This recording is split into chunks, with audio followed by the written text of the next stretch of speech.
Hello and welcome to Unacademy. I welcome you all to the Hindu analysis. Good morning to all of you. We have 7 to 8 important articles out of the Hindu newspaper lined up for you. But before we begin, to remember 24,999 plus 1 month's extension offer is live right now. You have to use the code IAS English to be tagged to our team. Now, let's talk about the topics which we are going to discuss today. First is with regards to the Supreme Court, the controversy which is brewing up as of right now. Good morning. Then we'll talk about CEREBO, which is a certain device which is going to help in trauma cases and in portable what is called as MRI technology in that regard. Then we'll talk about two very interesting articles, both editorials. These were the editorials and these were text and context. Editorials, one talks about the issues of health insurance in India. The other one with regards to noise pollution. Something coming from China itself. The SCO meeting will discuss what has been recently discussed there. And we'll end with two prelims-oriented understanding with regards to a certain exercise which was going on with Saudi Arabia. And last, a new railway line which is going to be inaugurated soon for Mizoram. So this is the set of topics which we are going to discuss. And the idea is very simple. We'll try to understand everything in this session. We'll revise everything and move forward. Now, this is a very interesting article coming from text and context. It is called letter and spirit. Basically, it's a subcategory within text and context. You'll not find it in non-metropolitan editions. But we know that recently Vipul Pancholi, Justice Vipul Pancholi, was elevated to the Supreme Court. Not a lot of controversy emerged with regards to the second candidate here. But Vipul Pancholi actually has generated a lot of interest. And the reason being that one of the collegium members, Justice Nagaratna, actually dissented in the collegium itself. And though she dissented with 4:1, he was still elevated to the Supreme Court, being 57th in the seniority list of High Court judges, coming from Gujarat and was posted in Patna High Court, but he comes from Gujarat, and that has led to three major controversies. And what this article tries to do is, it tries to basically give you a certain, you can say, understanding. We have discussed this previously only. I am the one who actually discussed this when it broke through. Now, one is the gendered aspect. Why another man? Second is the representation of states.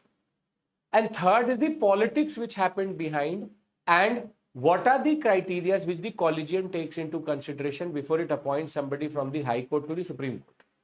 So I hope context is something which you remember. This has been in the news for the past 3 to 4 days. But you need to now have an understanding on how the collegium itself, there has been a lot of onslaught, there's a lot of controversy, there's a lot of, you can say, hits which the collegium has taken from the outside. This is from within. It's imploding. There's an internal fissure. There's a certain, you can say, dissent which is brewing up within the collegium itself. And that is where the whole concept lies.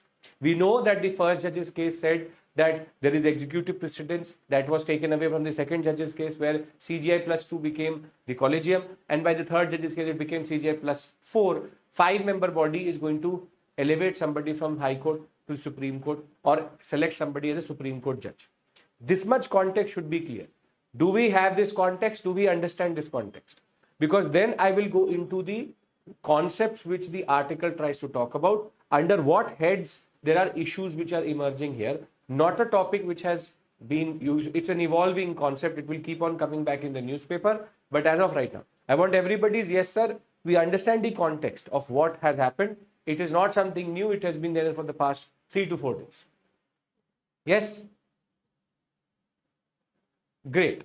Now, with regards to the lone woman justice, Nagaratna, saying that I do not agree with the appointment of Pancholi, there are 5 to 6 major issues which have come up in the process of his appointment. The first one is that why did the only woman judge dissent against the appointment when there were other women judges in the High Court who had seniority over Pancholi? So herein lies the gendered aspect, that if he is 57th and there are other 56 judges above him, which would include women judges, why was he elevated? Why was he elevated to the Supreme Court over and above that? So this basically points out to the inherent gender bias which is there, wherein this exception could have been made for a woman judge but wasn't. Second is the criteria which were used to elevate him to the Supreme Court. There is a lot of questioning on the criteria if he actually meets them or not. And for the first time, because of a dissenting note, we got to know what are the criteria which are taken into consideration by the Supreme Court Collegium to then appoint a judge to the Supreme Court. As of 2024, the list of consideration for the judges as quoted by Nagaratna was merit shown in judgments, integrity, need to ensure diversity, which is region, gender, and community. This has been undercut by this point because there were other judges also who were deserving but did not get it. Need for inclusion of marginalized and backward segments of the community. So what is taken into consideration is historical, you can say, disadvantages. So the concept of having marginalized and vulnerable sections being represented in the Supreme Court. Second is gender, region. Now this is where these two aspects are getting undercut. How? We'll talk about that. See, firstly, a woman could have been appointed. That has not been done. So gendered aspect goes under the, you can say, down the drain. And there was 56 judges which included women. Second, he is from Gujarat.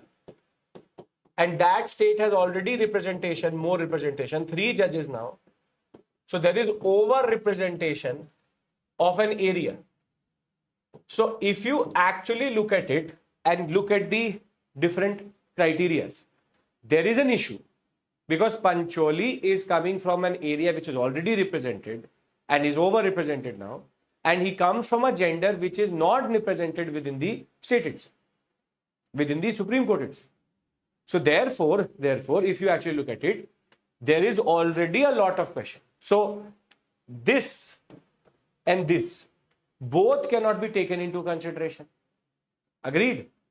You have to agree with me or you have to disagree with me, whatever it is, but you have to tell me that, yes, sir, whatever she has pointed out, 2 considerations had to be taken into region and gender out of the context. Now, not coming from a marginalized community, therefore, again out of the context. Now, he should have been meritorious and should have integrity. He should be meritorious or integrity. Now that there is a question over that also. How? Because of the politics behind his appointment. And not even the politics within judges. So it is believed that the first candidate who was going to be represented from Gujarat and was also senior to Pancholi was Justice Anjaria. Anjaria was the one whose name had been pushed through. Nagaratna did not have a problem. Justice Nagaratna did not have a problem. And the Justice Vikram Nath, who is formerly Gujarat High Court Chief Justice, he also did not have a problem in pushing his name. But both Nagaratna and Justice Nath had an issue in pushing the name of Pancholi. However, what happens is, till May of 2025, it is the name of Anjaria who is actually under consideration. But by August, the name is changed to Pancholi. And what is problematic is, firstly, she has pointed out that why did a lawyer's delegation meet Chandrachud to plead for his transfer when he is former Chief Justice of India and he can influence Gavai. And there is also one more issue, which is that Nagatna has pointed out, why did Justice Nath reprimand Justice Pancholi when both of them were in the High Court of Gujarat? Now, this creates an issue over merit and integrity. Meaning, as a judge, he was reprimanded and he has been putting pressure on former CGIs and very important personalities for the name change itself. So basically, if you go by the understanding that there are less judges without representation in the Supreme Court from Jammu and Kashmir, Orissa, Jharkhand, Sikkim, Meghalaya, Tripura and Uttarakhand, and there are other judges which are much higher in seniority, and there is a serious question on the meritoriousness or the questioning on the integrity of Pancholi, then why was he actually elevated? Now, Supreme Court Collegium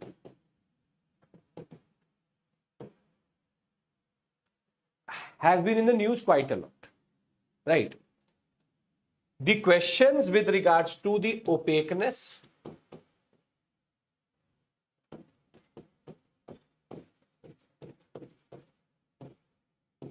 judicial integrity, judicial accountability has already been. What I'm doing is I'm giving you a mind map. Students would know. Now I'm consolidating the topic so that you don't have to do it yourself. This mind map will solve everything for you. So these have been a historical issue for the collegium already, which is this accusation has been there previously also. Now, because of Pancholi, and in this Yashwant Verma,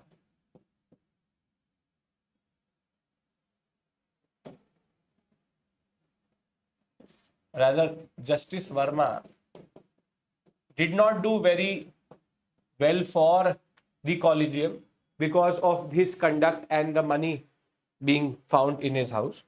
Now, Pancholi's appointment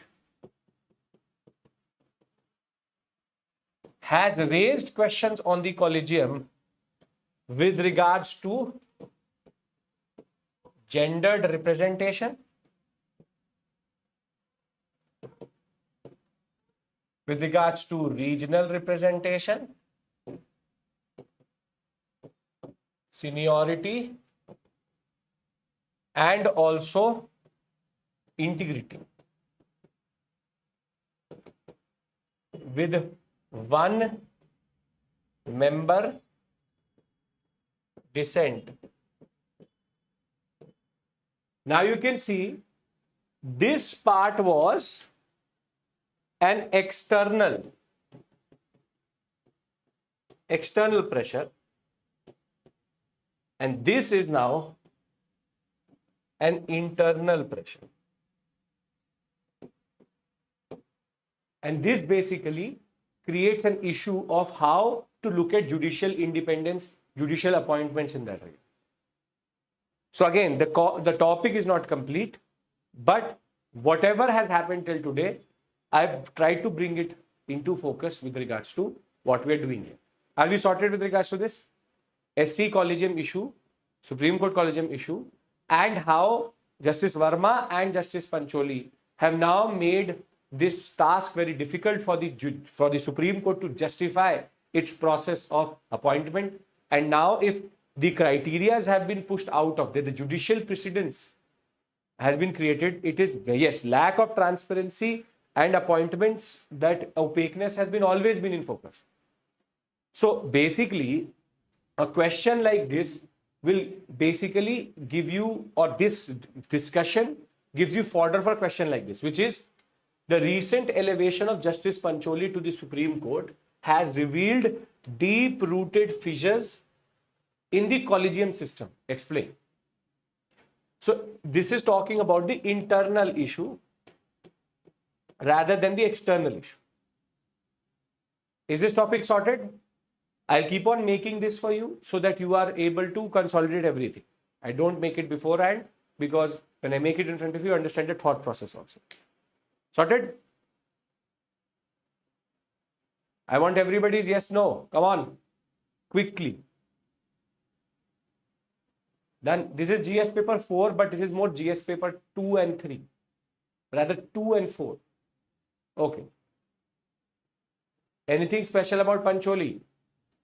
Just that is very well connected. Arush. No, Manisha, not necessarily. Not necessarily. Not necessarily. No way. Not necessarily. Right?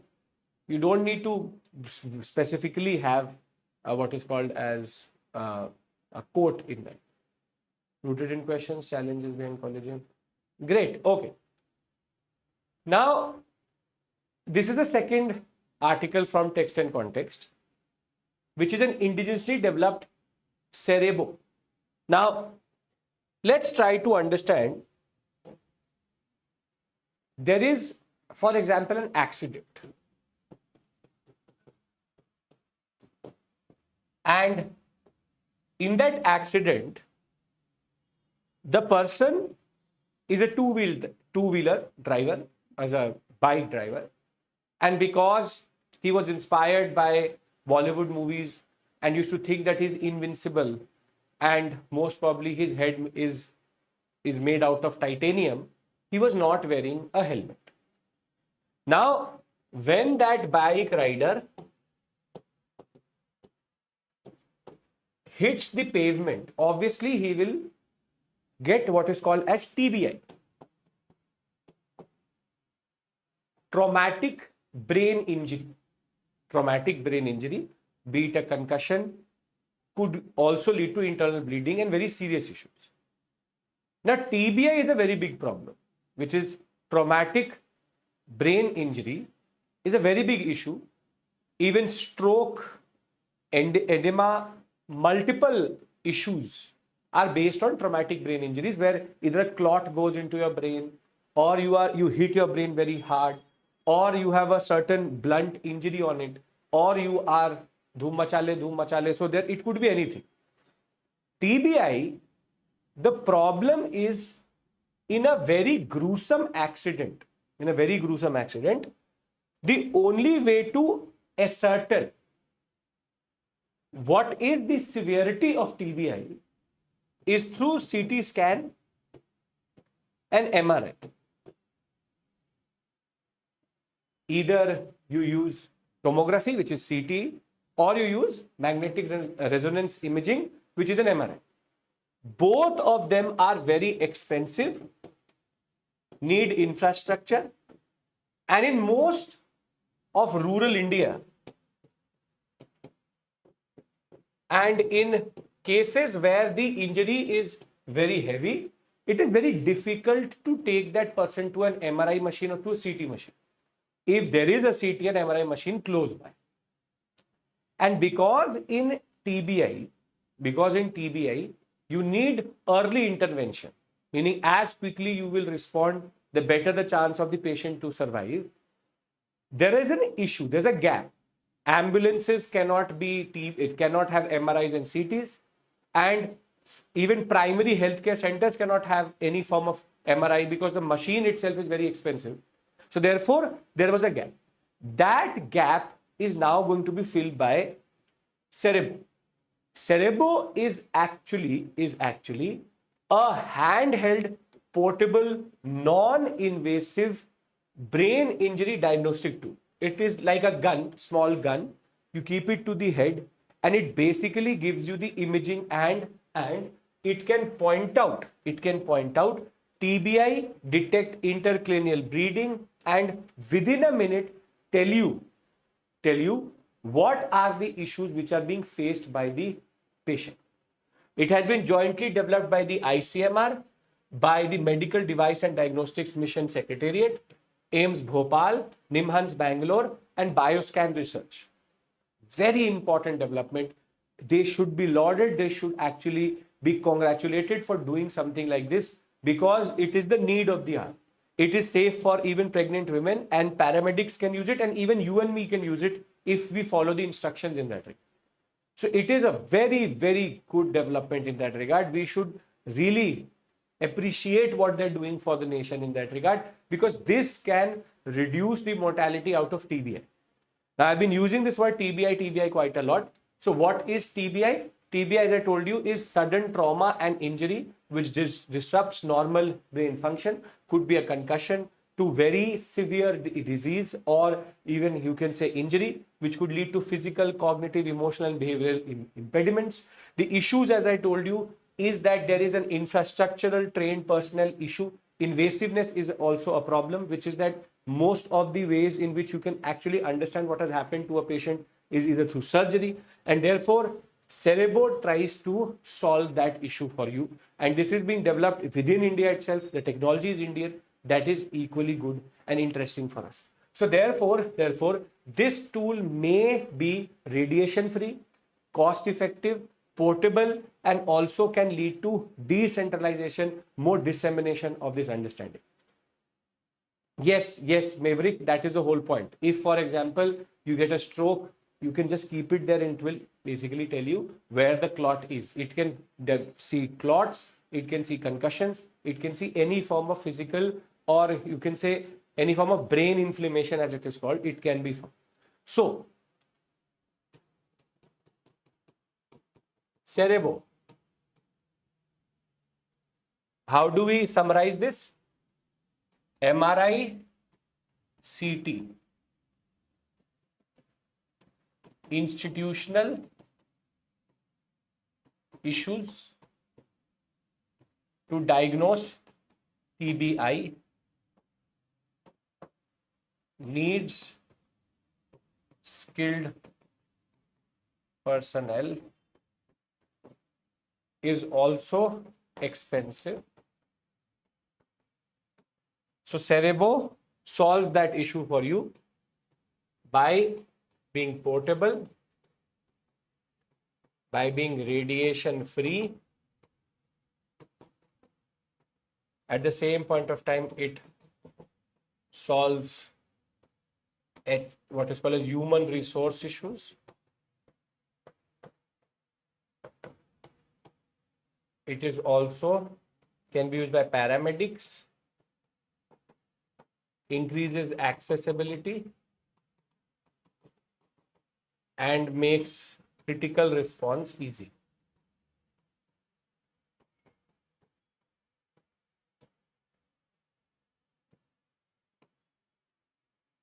Sorted? 2 mind maps, one with regards to the collegium, second related to the CEREBO concept. If you can remember, or if this makes sense to you, then we are sorted. Simple in use, accessibility, whatever you want to use. Come on. We have to create a chain of understanding, right? So let's do our first mini revision. What have we understood? We have understood SC collegium issue. We have understood gender, region, merit, controversy, and the second thing which we discussed is CEREBO and the issue of TBI. Do I have everybody's consent to go ahead?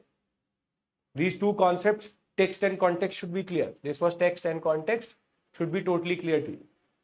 Simple, straightforward articles, not something quite complex. Therefore, I'm not trying to prolong the concept too much, because effective learning in the process of revision, and you can say multiple repetitions, is more important, right? Okay. Okay. Manisha is saying, Devendra is saying, yes, sir, we understand. Nothing better. Okay. Now, this article talks about the insurance, health insurance sector. I'll give you a basic gist of it first. Now, listen to me first. See, universal healthcare is a good thing. Is something which we all envisage. Primary, secondary, tertiary, be it at the grassroots level, then at the district level, then at a metropolitan level. Primary healthcare is extremely important. And because if your primary healthcare is sorted, then your secondary healthcare and tertiary healthcare, the pressure is less. Now, in India, there has been a strategy which has been followed by the government of India, which they are trying to question. Yes, we invest into public healthcare quite a lot. But what the government of India has done is, through health insurance, state health insurance, be it the Jan Arogya scheme or state health insurance schemes, rather than creating infrastructure, we are giving health insurance to people to use the existing infrastructure, be it private or public. Now, public healthcare, you already know. If I today tell you, go to this government hospital and get your treatment, you would rather give me money to go to a private hospital. So the Apollos, the Manipals, and the Fortises, and the multiple nursing homes which exist in India, a citizen would rather want to go to a private hospital because they have a certain inherent understanding that I will get better treatment and better behavior from the hospital doctors and the nurses and even the administrative personnel than getting it from a public healthcare sector. Public healthcare is under pressure. It has a lot, the doctor to patient ratio is problematic. So therefore, their behavior and their understanding is also justifiable and understood. Now, basically, in order to bridge this private-public problem, Government of India said, okay, let's do one thing. Let's give the people health insurances, which they can claim in the place of their choice in empaneled hospitals. Meaning, I have 5 private hospitals, 5 public hospitals empaneled under ABCD insurance of a certain state. Now I leave it to you to decide which hospital you want to go, and you can claim the insurance. So what we have done is we have created a health insurance landscape rather than actually paying attention to primary, secondary, and tertiary healthcare or investing the estimated cost which the government of India and under Ayushman Bharat, government of India and the state governments are pushing is 28,000 crores. 28,000 crores has been pushed in by state and center to fund these health insurances. Now, outrightly tell me one thing, if 28,000 crores is given in health insurances, even half of that amount, if properly utilized, obviously can create better public institutions and relieve the pressure over existing institutions, yes or no? Logically, I am asking. 28,000 crores is a very big amount. If I use 14,000 crores out of that also, and if I divert that money in creating infrastructure rather than giving a scheme, I will be able to do it.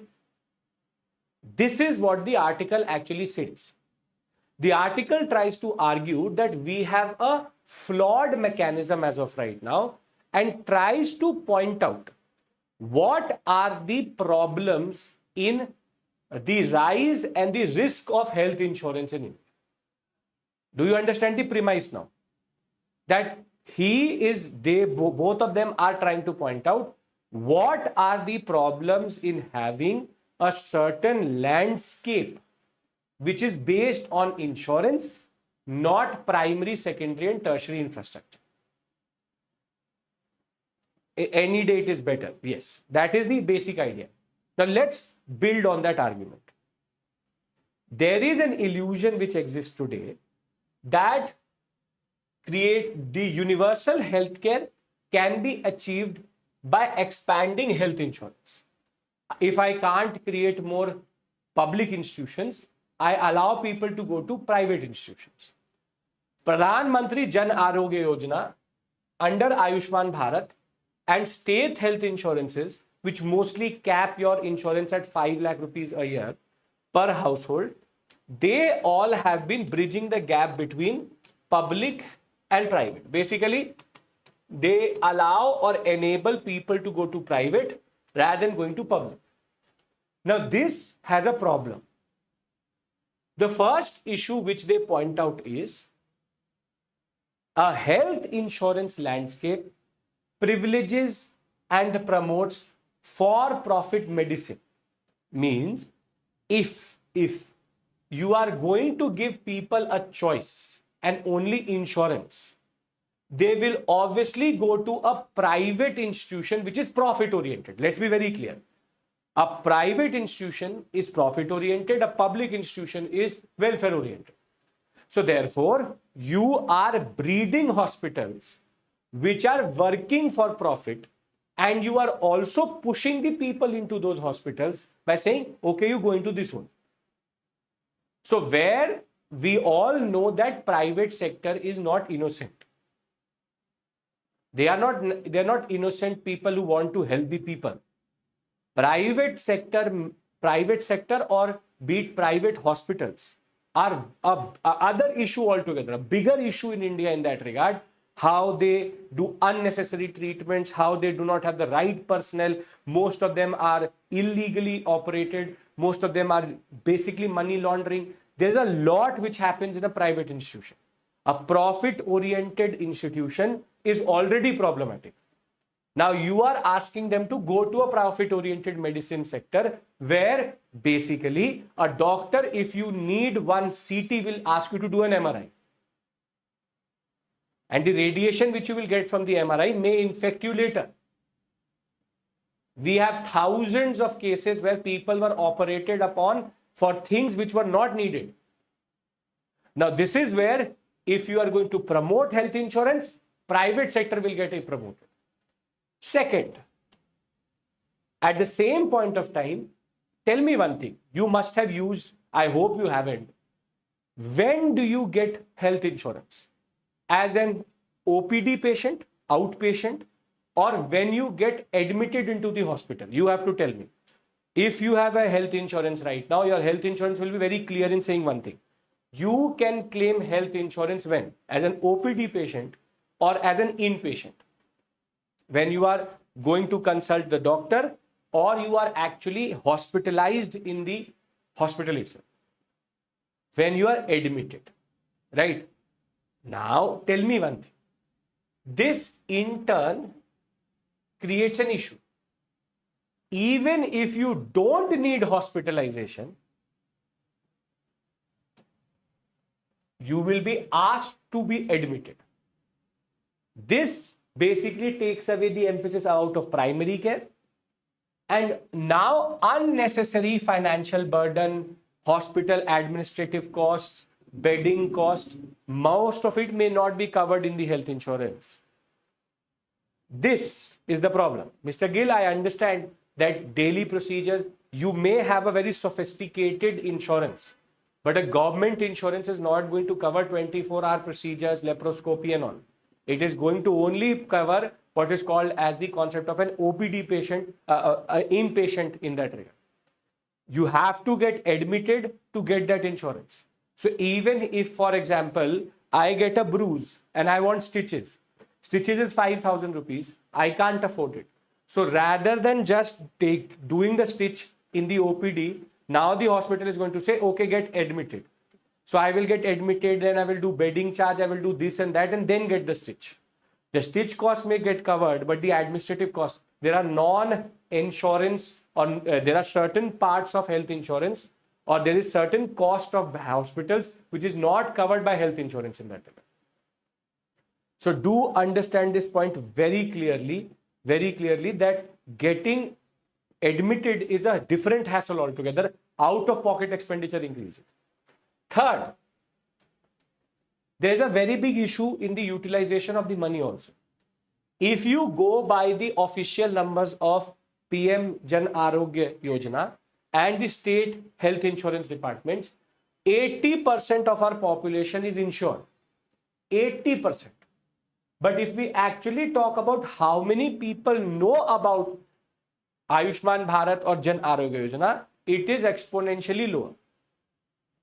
So the 28,000 crores which is being pushed seems to cover 80% of the population. But 80% of the population is actually not covered. Then fourth, as I said, there is a bias. There's a bias over an outpatient and an inpatient and an insured and uninsured person. Meaning, even if the private sector bank knows that this person is eligible for Ayushman Bharat, he or she will not tell that person that he or she is eligible for Ayushman Bharat. With the literacy rates we have, with the awareness we have, they can easily, if today in the moment of being vulnerable, your father or mother has been hospitalized, a hospital tells you, you are not eligible for Ayushman Bharat, though you are not in a position to fight with that hospital. Let's be very clear that hospitals act like cartels. They have cartel behavior and they act like gangs. And therefore, the idea is very simple. When you are vulnerable, you are exploited. And this creates a structure in which the exploitation can further happen. So even if you are insured, you can be told uninsured in that regard. And therefore, private hospitals would want you to not in a way use your insurance in that regard. Cartel means gang behavior. Thereafter, fifth and the last point is, there have been 609 hospitals which have gone and come out of the Ayushman Bharat list because there are either reimbursement issues or delays. Reimbursement is their problem, but delays are actually quite a lot. Thousands of people are still waiting for their insurance to come through. Either the hospital made them pay and will reimburse later, or the hospital is waiting for reimbursements. So the red tapeism of the structure is equally problematic in that regard. So, what is the gist of this article? Let's try to universal health care via health insurance. Right? And now the question is, why do we do it? We do it in order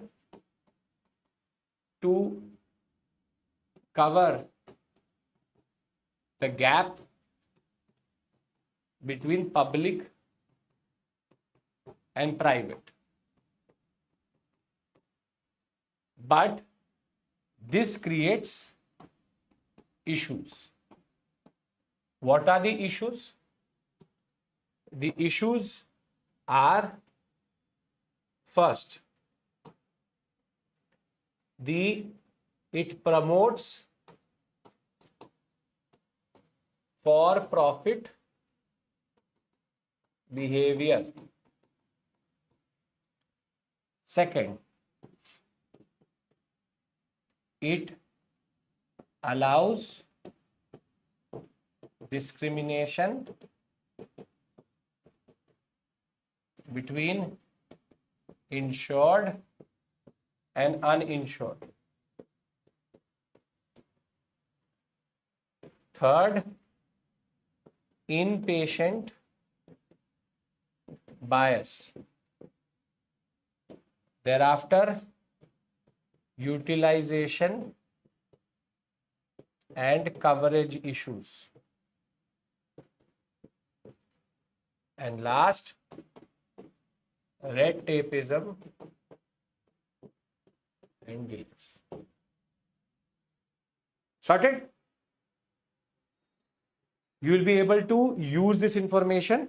You will be able to use this information in a question which talks about healthcare in India. Healthcare in India. Yes? So, we've understood CEREBO. First point, explain.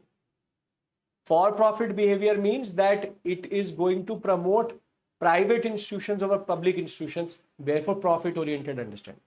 So, we've understood CEREBO, we've understood SC collegium issue, we've understood the concept of universal healthcare via health insurance being an issue. Now, in India, there's a lot of pollution. Fourth and fifth point, explain again. See, for-profit behavior means private institution will be pushed. Allows discrimination between a person who is insured, uninsured. Insured people may be not told or are given preference, or uninsured are given preference. Inpatient bias means that they will make you get admitted in the hospital rather than doing it in OPD. Utilization coverage issues is 80% of the population should be covered with the amount, but it isn't. And red tapeism means delays. This is because the people would like to go to private than public because public is stressed. Right? Okay. Now, in India, we have all forms of pollution: water, air, soil. But one pollution is not talked about, which is noise pollution. And this article basically tries to bring into focus the issues related to red tapeism, means the bureaucratic delays, administrative delays, which happens. So noise pollution in India is a issue which you don't know is a silent killer, and the policy is there, the structure is there, but nothing is enforced. So again, a topic which gives you the problem but also the way forward. This article has been written in such a way that it tells you the problem and also the way forward. So urban noise pollution as of right now is a very big issue. 60 decibel and above is considered to be detrimental to your health in that regard. And therefore, even in schools, hospitals and residential areas where even the Supreme Court has argued that noise pollution is against the right to liberty and you have the right to live in a space which is quiet and does not have noise, there is an issue. And the issue is that though the Central Pollution Control Board has launched National Ambient Noise Monitoring Network, never enforced, data is scattered, and the dashboard is not available in that regard. Now you will say, sir, but why are you so obsessed with noise and what is the problem with noise? See, noise pollution creates noise stress. And when it creates noise stress, it can manifest itself in multiple physical problems. For example, cognitive development in children is, you can't see this, I guess. It says delayed cognitive development in children, meaning children's development is actually slowed. Then you have issues related to psychological disorders, blood pressure in that regard. Further, you have sleep disturbance, which can then affect your circadian cycle. You have increased heart rate and blood pressure. You have even changes in your immune system because of the noise stress which happens.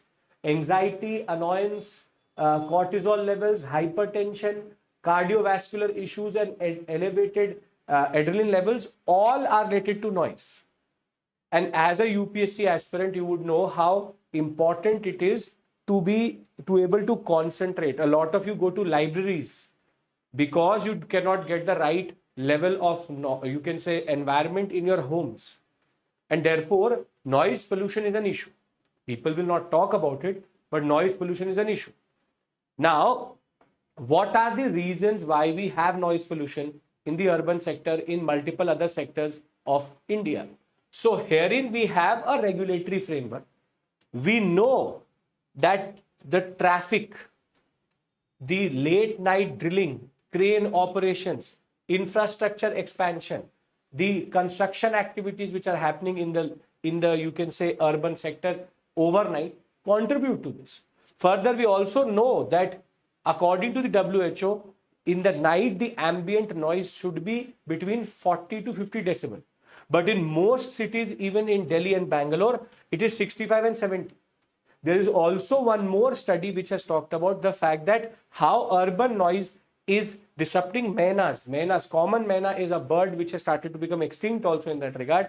It is not extinct, but the population has reduced quite a lot because their behavior has changed because of the ambient noise, and because they are less socializing, the reproduction rate in maynas have gone down. Now, the question is why?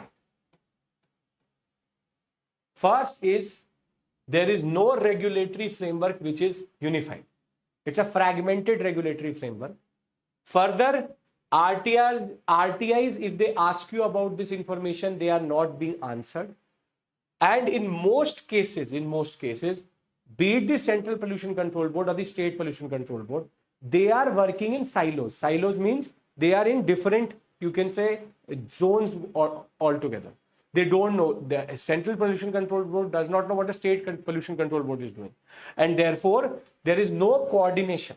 There's no coordination between the police, the Pollution Control Board, the municipal corporation, no coordination whatsoever. So basically, there are mechanisms which the government of India has created, but nobody is enforcing it in that regard. Now, what is the way we go forward? National Ambient Mission should be decentralized so that the noise data can be given to local bodies and they can work on it. There should be strict enforcement of decibel levels in compliant areas. There should be institutionalized awareness, no honking day, and behavioral changes should be coming through. And last but not the least, urban planning should be sonic civility, meaning it should be made in such a way that noise is not amplified. See, in India, we have a disease that before a driver in India would rather hit the horn before he hits the brake.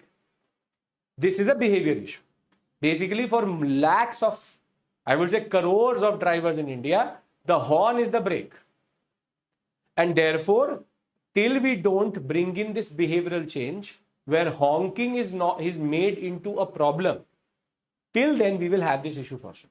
If you live near a very busy street, you know what I'm talking about. And as it is, if the whole road is jammed, still people honk, not knowing where they will go. Where will they go? They will not teleport. They will not teleport to a separate sector. A free road, people are blocking, honking makes sense. On a busy road, honk karke hoga. They can't take off from that point. So please do understand, yes, this is the biggest issue. I will not touch the brake. I will honk that before I would touch the brake. This is a behavioral issue. Right? So, again, let's bring in everything. Noise pollution has severe health issues. Now, why? Way forward.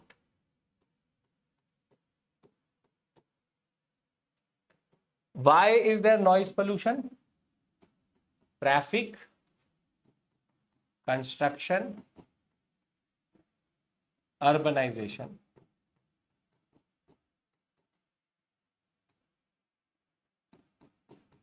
No policy enforcement,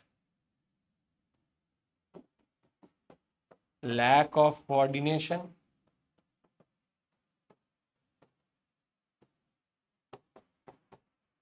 fragmented,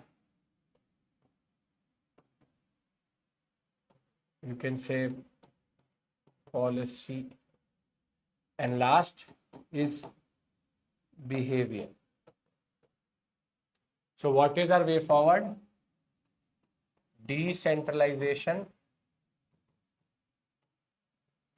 of enforcement,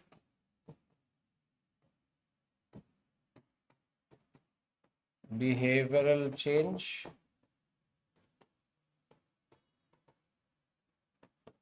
awareness, and urban planning.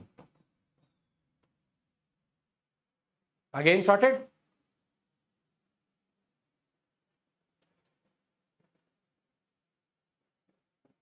Fiza, we can do that. We can do that. Not center to state, state to local bodies, municipal corporations. Got it? I've given you now 4 mind maps. 4 mind maps. And what have we discussed till this point? We have discussed SC Collegium. We have discussed CEREBO. We've discussed noise pollution. And we've discussed the concept of healthcare and insurance. Anybody has any issue in any of these 4 topics? Big topics. 2 editorials, 2 text and context. Everybody is on the same page with me? If we are, then we move to these subsidiary topics, smaller topics, prelims bites if you want to call it, smaller sections. Everybody on the same page? Yes, sir. Fragmented policy means can how decentralization helpful. Fragmented politics means that central pollution control board, state pollution control have different policies, contradictory policies. They have to come together and then they have to empower the urban local bodies.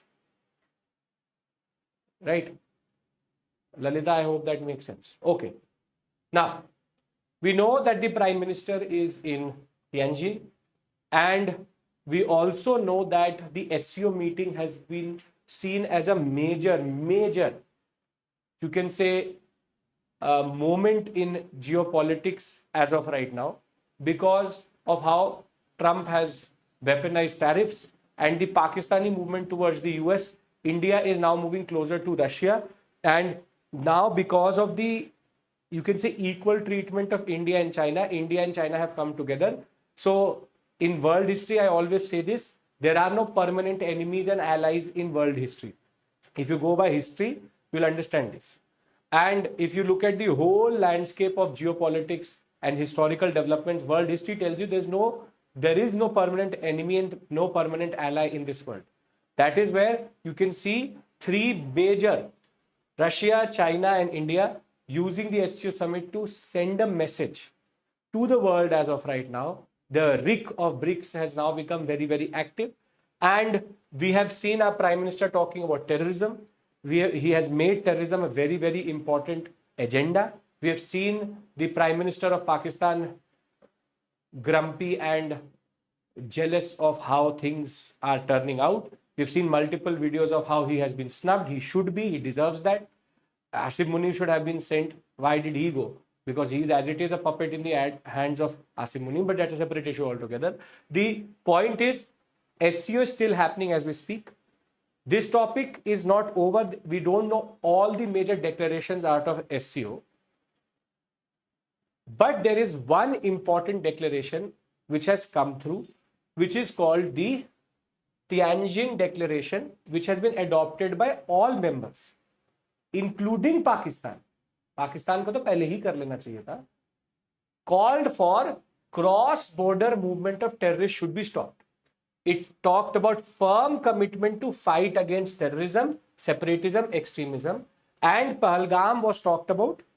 And at the same point of time, Shanghai Cooperation Organization, Arnav, Shanghai Cooperation Organization, 10-member body, India, China, Pakistan, and Russia being the four major economies in that. The idea is very simple. Pahalgam was talked about. The Pakistan train hijacking was talked about by the Baluchis. The simple straightforward point is, now you should know, what does the Tianjin Declaration mean? So do understand one thing very clearly. Pakistan has signed this, but Pakistan is at the root of all of this. And that is why when the Prime Minister was speaking at the SCO, he talked about how certain countries, some countries, not one country here, certain countries are, Pakistan is funding cross-border terrorism. Let us see what is the outcome. We'll wait for tomorrow. But as of right now, I have one development for you, which is Tianjin Declaration against terrorism can come in the examination, as it is a very, very significant, you can say, moment. With the Prime Minister going to the summit in Putin's car, to Putin, Xi Jinping and Prime Minister Modi huddling together and talking about things, to the body language of Xi Jinping, to the body language of the Chinese, to the way the Chinese have also warmly welcomed the Indian Prime Minister, and how India, China and Russia are trying to talk about tariff. They say that bullying in geopolitics cannot work. Trump has now been cornered. He did not expect these historical members to come together. And this is a historical partnership. China fallout happened after 1959 because of the Dalai Lama issue. But India-Russia has always been very powerful. With the Russian president coming, or rather Russian Prime Minister Putin coming to India, it is going to be very significant messaging and processes which are going on as of right now. Right. So Pakistan has been snubbed, rightly so, in that regard. Now, I hope this is sorted. SCO will talk about this in more detail. There will be multiple editorials about how the SCO has changed the geopolitical landscape. So don't worry about that in that regard. Now, there was a joint, you can say, exercise between Saudi Arabia and India in which INS Tamal and INS Surat were involved. For any PCS student, this will be important, in which Royal Saudi Naval Forces and India were doing a joint naval exercise in Jeddah, and this has now ended. So this article basically tells you that now the joint exercise between Saudi Arabia, there is no name which has been given to this specifically. So therefore we will await if they try to name this joint naval exercise. But you should know that there was a joint naval exercise between India and Saudi Arabia which was going on. Now, before I go to the last topic, can I consolidate everything for you in one slide, what we have discussed till this point? Can we do that? Which is the past close to 56-57 minutes in one slide, we can bring everything together, right? Okay. Now, with regards to SC Collegium, the dissent of Justice Nagaratna has pointed out there is a gendered issue, there is a regional issue where multiple high courts are not represented properly. There's an issue on the integrity of Pancholi because he was reprimanded by the Chief Justice of Gujarat. At the same point of time, now there's an internal fissure, or what is called as, you can say, gaps and cracks which is emerging within the Supreme Court Collegium. External pressure was always there. Then we talked about CEREBO. CEREBO solves a major issue with regards to traumatic brain injuries, in which you needed our MRI and CT scan. Now that is not needed. It is a portable device, accessible, and can be used by you and me also to figure out if there is any traumatic brain injury. Then we discussed the concept of health insurance, and we discussed how health insurance based healthcare leads to red tapeism, leads to issues of what is called as inpatient bias, leads to the issue of profit orientation, also leads to the issue of how you have insured people and uninsured people who are actually discriminated, and at the end of the day, the coverage is also an issue. Then we discussed noise pollution and how noise pollution has physiological problem, induces physiological problems. There is fragmentation, there is no awareness, and there needs to be behavioral change, and there needs to be decentralization of the policy, but at the same time, a unified policy in that regard. Then we discuss SCO. SCO, as of right now, Tianjin Declaration is very important, which is against cross-border terrorism, and we will see what else comes out of the Shanghai Cooperation Organization. Sorted, everyone? Yes. If what I've written here and whatever I've said in the past 2 minutes, it makes sense to you, I'm doing multiple revisions within the session so that you don't have to go through this session again. Sorted? Yes, sir. Put forth considering China, do we need to... Yes. Manisha, we can't fully trust China. This is an issue. This is that ISRO topic is incomplete. That is why I did not take up. The tender has been pushed. So don't worry about that. Chandrayaan-3 data has been pushed to scientists. Then that is just a news which has no consequence on your understanding. So Manisha, yes, we cannot trust China properly. We should not trust anybody blindly. But what has happened is that because of US, 3 members who India and Russia fallout was happening because of the US. India-China was a stressed relationship. But because US has created issues for all 3, this is what happens, personal interests, and these interests come together in order to bring in the concept of geopolitics, and geopolitical change happens like this one. Trusting nobody, trust no one. Tianjin Declaration is from the SCO, where they are talking about cross-border terrorism, and all of them stand against it. You should just know what Tianjin Declaration is related to, which is cross-border terrorism. That's it. Right? Now, last topic is a very interesting one, which is that very soon a new railway line will be introduced, which is called the Bairabi-Sairang rail line. And this will be a game changer for Mizoram. Now, Mizoram has always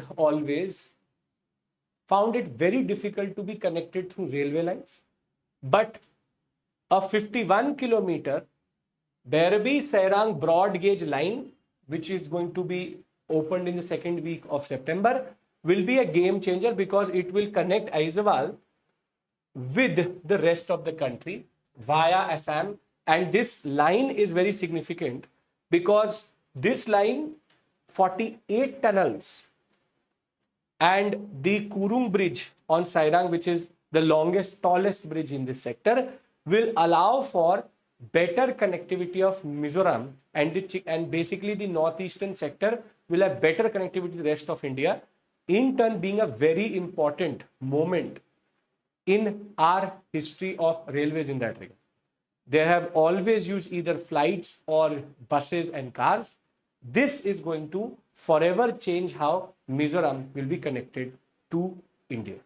So I hope that you will remember the Bairabi-Sairang railway line and the state it is related to. Again, when this will open, there will be one more article. We'll discuss it in detail. Sorted, everyone? If we are sorted, thank you so much. I will see you soon. I hope that today's 8 articles are totally sorted and this mind map has been good enough for understanding. Thank you. Take care.